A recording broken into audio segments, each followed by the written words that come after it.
오늘부터는 우리나라에 복음이 어떻게 들어왔는지, 그리고 한국교회가 그러니까 초기 한국교회가 어떻게 성장했는지를 쭉 한번 나누어서 생각해 보려고 합니다. 우리가 잘 알다시피 요한복음 1장 1절은 이렇게 시작을 합니다. 태초에 말씀이 계시니라. 이 말씀이 하나님과 함께 계셨으니 이 말씀은 곧 하나님이시니라. 이것으로 사실 기독교가 시작되었을지도 모르겠습니다. 말씀의 기록은 우리가 가지고 있는 성경이지요. 성경은 우리 주님 그리스도를 증거하고 있고요. 또 그리스도는 성경을 완성하셨습니다. 그래서 기독교 역사는 성경과 떼어 놀래야 떼어 놓을 수가 없는 게 사실입니다. 예전에 구약 성경이 히브리어에서 이제 시간이 흘러서 로마 제국 시대에 접어들 때쯤에서 성경이 히브리어에서 헬라어로 번역되면서 그리스 로마 시대가 열렸었고요.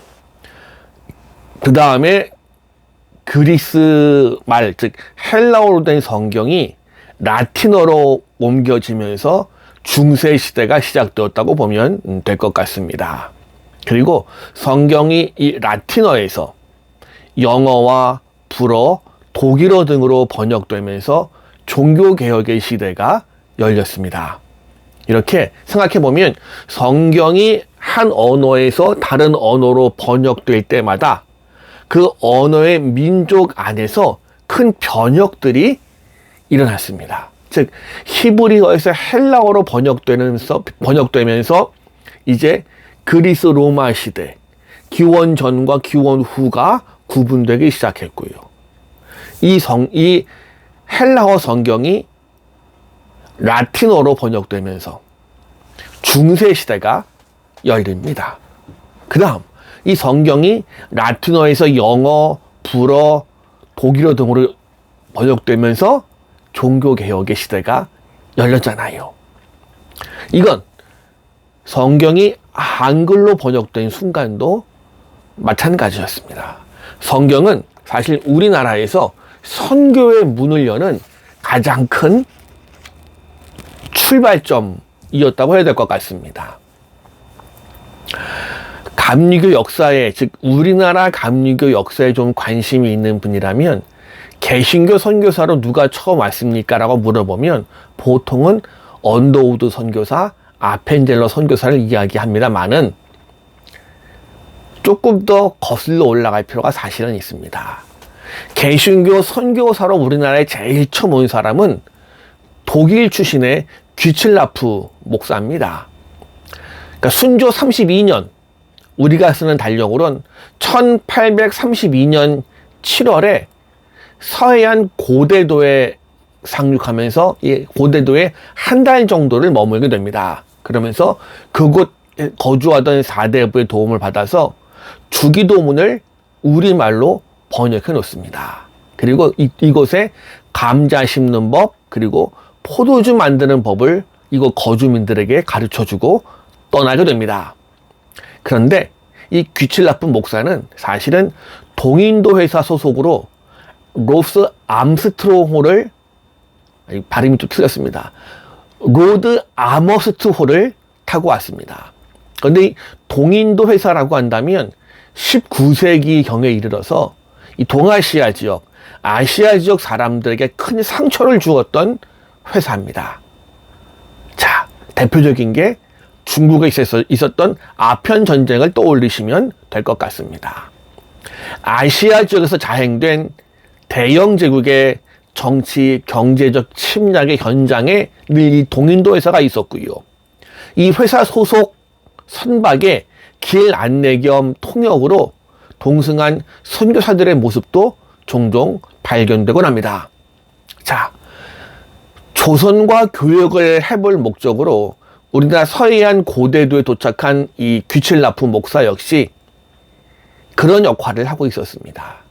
그런데 이 규칙 나쁜 목사가 타고 왔던 이 로드 아머스트호의 호가 이곳에 머물면서 이제 머물게 이 고대도에 정박을 했을 때 이 고대도의 이 도주라고 해야 될까요?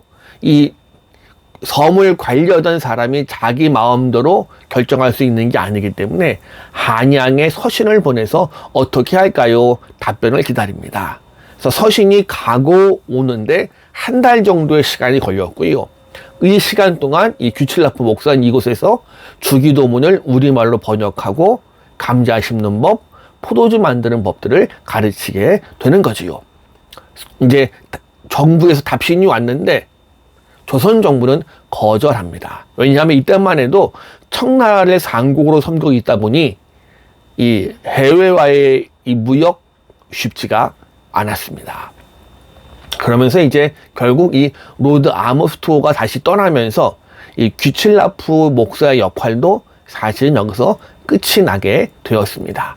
어쨌든 간에 우리나라에 제일 처음 온 사람은 현재 기록에 남아있는 바로는 이 귀칠라프 목사입니다. 그 다음 1866년 이게 이제 고종 3년인데요. 이게 8월에 영국인 토머스 목사가 제네럴 셔먼호를 타고 대동강을 거슬러 올라와서 평양에 도착합니다. 이 토머스 목사 역시 이 제네럴 셔먼호는 이 미국에서 보낸 배인데요. 이 배의 안내 겸 통역으로 역시 따라온 사람이었습니다. 그런데 생각해 보세요. 요즘 같아도 남의 바다, 해역에 들어가는 것도 쉬운 일이 아닌데 자기들 마음대로 우리나라에 들어와서 대동강을 거슬러 올라와서 평양까지 왔어요. 이 배가. 남의 땅 깊숙한 곳까지 들어왔고요. 안하무인격으로 행동합니다. 이 평양 사람들의 심정을 자극했고 결국 쌍방 간의 무력 충돌이 발생하고 맙니다. 이때 배에 타고 있던 모든 승무원들이 희생당합니다. 토마스 목사 역시 이때 죽임을 당하지요. 토마스 목사가 이때 가져왔던 것 중에 무엇이 있는가 하면 중국 선교사 윌리엄슨이 마련해준 한 상자 정도 분량의 한문 성경이 있었는데 이것도 대부분 불타서 없어집니다. 이렇게 귀칠라프 목사나 이 토머스 선교사의 선교 실패가 아쉽긴 합니다만은 안타깝기도 합니다. 물론 이 두 사람 다 어떻게 보면 이 당시 열강을 지배하던 나라들이 식민지를 장악하기 위한 목적으로 오는 배에 통역 겸 안내로 따라왔다는 안타까움은 있습니다만은 동시에 미지의 나라 조선에 복음을 전하겠다는 목적은 또 분명히 있었거든요. 이들에게 이 조선 여행은 사실 순교를 각오한 여행이었고 토마스 목사는 실제로 그 길을 갑니다. 아마도 이들의 선교가 성공했다면 한국 개신교의 역사는 좀 더 빨랐겠지요. 그러니까 동시에 이들의 선교 시도가 실패로 돌아간 게 또 안타깝지만도 않습니다. 좀 전에 말씀드렸습니다만 이들은 열강이 식민지를 지배하기 위한 목적으로 보낸 배에 타고 왔어요. 즉 정치, 경제적 침략을 위한 선봉장으로 따라온 사람들이 복음을 만약 그대로 전했다면 우리나라에 들어온 복음 역시 강대국이 식민지를 지배하는 식의 복음으로 변질되어 들어올 위험은 분명히 있었거든요. 이건 가정이 아니고요. 서구 제국주의 국가들이 식민지를 확장하는 과정에서 기독교 선교가 이루어진 동남아시아나 중남미 국가의 교회들이 처해 있는 오늘날의 형편을 보면 너무도 확연히 드러납니다. 억지로 힘에 밀려서 항구를 개방하고 상인이나 군인들을 받아들인 나라들은 대부분 다 지금까지도 기나긴 인고의 세월을 보내고 있습니다. 이렇게 이런 침략의 길 안내자로 동원된 선교사들에 의해서 해석된 기독교 복음은 언제나 강자의 복음입니다. 주님이 이 땅에 오신 건 낮고 약한 사람들 위해 오셨는데 침략의 선봉장으로 함께 들어오는 복음은 강자의 복음일 수밖에 없거든요. 이런 복음은 출세지향적이고 자본주의적인 기독교인을 배출하는 데는 효과가 있습니다만은 낮고 약한 사람들을 위한 사랑의 봉사자를 길러내는 데는 한계가 있습니다. 힘으로는 어떻게 할 수 있지만 힘으로 마음까지 얻을 수는 없지 않겠습니까? 그래요. 돈과 힘을 앞세운 선교의 결과는 늘 좋은 열매를 맺을 수가 없네요. 자, 이렇게 토머스의 선교가 실패로 돌아간 뒤 8년 정도가 흐릅니다. 그리고 1874년 만주에서 활동하던 스코틀랜드 연합 장로교회 선교사 로스가 이제 고려문을 방문합니다. 아니, 목사님, 무슨 고려문이 뭡니까? 고려장입니까? 할 수 있습니다만은 이 고려문, 이 당시의 고려문은 봉천, 그러니까 봉천이라고 한다고 해서 뭐 서울의 봉천동 떠올리시면 안 되고요. 저희 중국의 지금의 심양 가까운 곳에 있던 이 도시입니다. 도시? 마을? 어떻게 말해야 좋을까요? 지금의 심양이 봉천인데 그 당시 그 봉천 아래 봉황성이라고 있었고요. 그 봉황성 근처에 조그마한 마을이 있는데 이 마을 이름이 고려문입니다. 그리고 여기에서 조선과 중국 상인들의 무역이 서로 이어지던 곳이 여기입니다.